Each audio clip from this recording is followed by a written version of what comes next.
Welcome back to Stuff About Tutorials. Today I will be showing you how to minimize all windows of an app on Mac OS. Why would you want to know how to do this?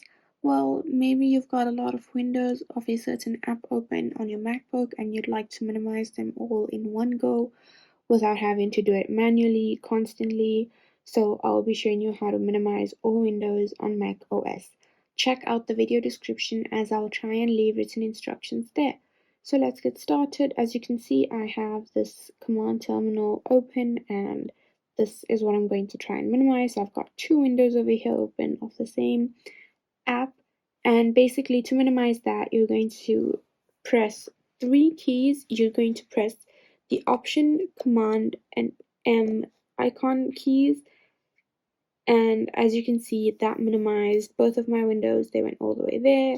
And yeah, that is basically it. If you wanted to know how to minimize all windows of an app on macOS, this is the easiest way I know how. And if you know of another way, then leave a comment below and make sure to subscribe for more videos.